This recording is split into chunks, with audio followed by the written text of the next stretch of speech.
Hi, this is Scott Garibay, and today I want to talk about Dungeons and Dragons, and I want to explore what are the lessons for every dungeon master and what are the lessons for every dragon master in Dev Patel's Monkey Man. All right. So I just saw Patel's Monkey Man. I saw it on April 4th, which was opening night. And I would say it's a 4 out of 5. Oh, spoilers for all of Dev Patel's Monkey Man here. So I would say that this film is 4 out of 5 stars. It has flaws, it really does, and that's part of what we're going to discuss today. And so it's an action thriller, right? And as an action thriller, the moment you start an action thriller movie that is not clearly espionage, but is, well, actually, the action thriller genre is owned by John Wick. It simply is, right? This isn't really a debatable subject, right? Like, it has John Wick has completely redefined what an action thriller is. And so I would say that espionage films are their own genre, right? But action thriller is really defined by John Wick at this point. It's just, and the reason why is the level of violence, the way the violence is choreographed, and how the violence hits is simply peerless. There's nothing like it. And basically, if you're an action movie fan and you see John Wick, you're like, oh my gosh, this is why Keanu Reeves, takes off 3 to 6 months before the film is shot, and he's training, and then when he's put into position to actually bring this violence to life on screen, that all that level of training, that passion for the action genre it's just like, once you've seen it, you can't unsee it. And when you watch a movie like The 355, you're like, nobody even showed up 3 days early for this film. The action here is abominable and frankly laughable, right? Just, and that's the issue, is once you've seen it, you can't unsee it, right? So Dev Patel comes into the action thriller genre. He directed this movie on his own, and he overcame many obstacles to get this to the screen, right? So those obstacles, first of all, Netflix bought it, right? But then when they saw it, they were like, what? They were like, this is what is this? And so Dev Patel explained it to him. It's a revenge tale. It's pure and simple. It's a revenge tale, right? But John Wick's revenge tale is over a puppy, right? And so basically, when there is this level of violence that's brought forward because of a puppy, you're like, oh, okay, well, I understand what's happening here.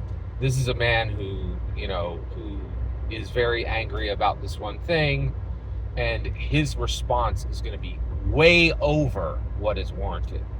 Whereas Dev Patel, he comes and he's like, this is a revenge tale about a young boy who watched his mother die, killed by a corrupt police officer who was funded by a corrupt religious leader, and this story is about corruption in India. You're like, that sounds really serious, right? And so his level of violence is warranted, so the revenge is okay. And so Dev Patel is trying to engage you and say, hey, this is about something real. This is I want to discuss a real topic here.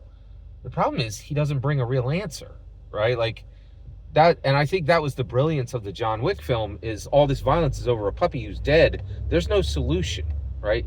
Because there really isn't a problem, right? Like it's not about a real world problem.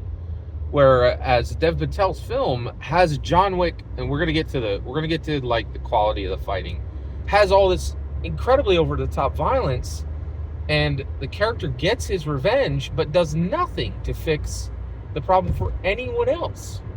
And you're like, this kind of looks like it's just glorifying revenge, right? Like revenge is okay if it's warranted.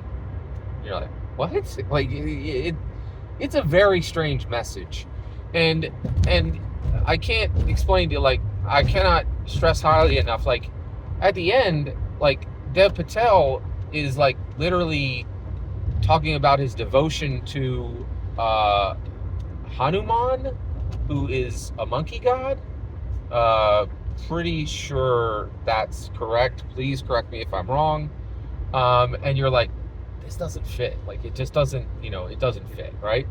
So the reality is, oh, and by the way, this movie would not have made it to the screen if Jordan Peele hadn't rescued it and distributed under his Universal deal, right?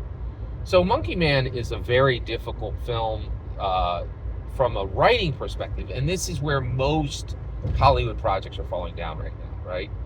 Now, the writing is all cocked up in this. It's not a good, it's not written well, okay? Let's go from there, all right? What is the action like? Actually, at the end, there is a long 35-minute segment that is John Wick level action. And what really is happening there is it's showing that someone other than Keanu Reeves can do John Wick. That's important. Why is that important? Because John Wick is done. John Wick is literally dead, right? So there's not going to be any more John Wick movies. Even if they announce it, it's going to be another Matrix 4. No, but like, John Wick's dead. John Wick's 1 through 4 were fantastic. They were really amazing. I'm not here for John Wick 5 because John Wick's dead, right? Like, it's, and there's only so long you can keep doing this, right? So Dev Patel is easily like 20 years younger, I think, than Keanu Reeves, and he could have 2 or 3 more of these, right? And so the reality is, now I definitely don't need a Monkey Man 2, right? But I definitely am interested in, well, here's a kicker. Could Dev Patel be the next John Wick, right? Like, could they literally move him into the John Wick franchise?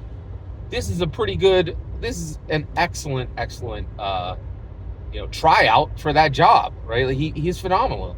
And legitimately, the last 35-minute action scene in this film, if you put it into any John Wick film, it would not look out of place. It's that level of quality, which is astounding. Dev Patel really transformed himself, really learned the moves, really dedicated himself to violence as art, and delivered. It's an excellent film, and I'm very glad I watched it. And there's never going to be a day where Dev Patel makes a movie, Jordan Peele distributes it, and I'm not there day one, right? And so now let's talk about what we learn as Dungeon Masters and Dragon Masters. The lesson here is really for Dragon Masters, and we'll get to Dungeon Masters in a minute. So basically, Dev Patel is a phenomenal Hollywood actor, and he has accomplished so much and done it with the burden of being a person of color in Hollywood. It's extremely difficult to achieve his level of success.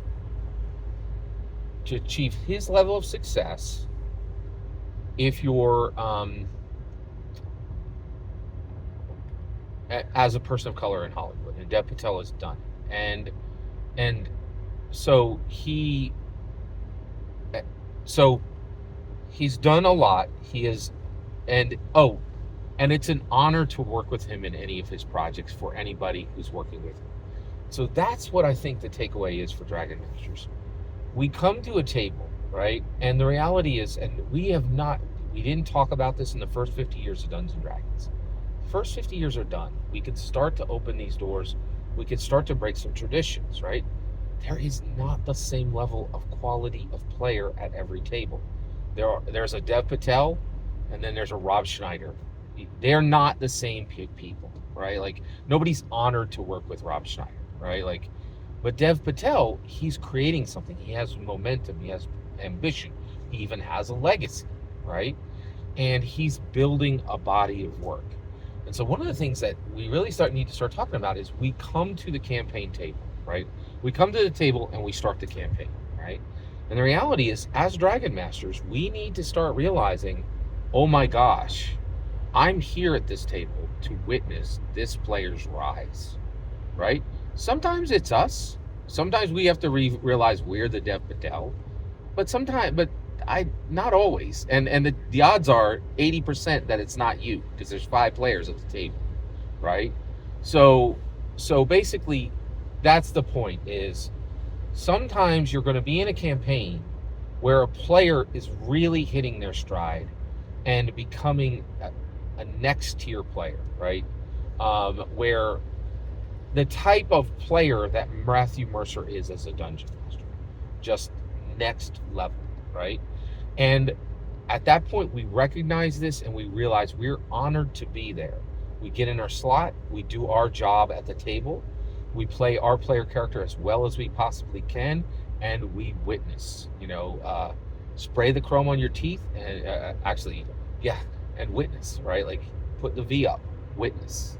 So sometimes I think it's really important to understand when we are part of a progression, an evolution of a top tier player, right? And to be clear, this is really important because we've never really seen, a megastar player. We've seen a megastar dungeon master. That's Matthew Mercer. We've seen a few others too, right? But we should be recognizing when we're seeing a mega tier player, right? So, and then as dungeon masters, right, we need to do the best job we can to give these mega tier players room to move and room to position, right? So all in all, I really believe that Monkey Man is a very flawed film that is a stage in an evolution, and I think it points toward bigger and better things from Dev Patel. I do recommend, if you're a fan of Dev Patel, and if you're a fan of John Wick, this is definitely worth seeing, right? But also realize you are sacrificing some of your time and some of your money to support something amazing that's coming in the future. This is not the thing, right? So sometimes, that's my entire point of this video, is sometimes we're at the table to support the evolution of one particular person, realizing a next tier talent. Every single word you just heard is my humble opinion. What's important is when I get to hear your humble opinion, when you get in the comments and send your traffic. Please consider liking and subscribing, and have a fetch millennium.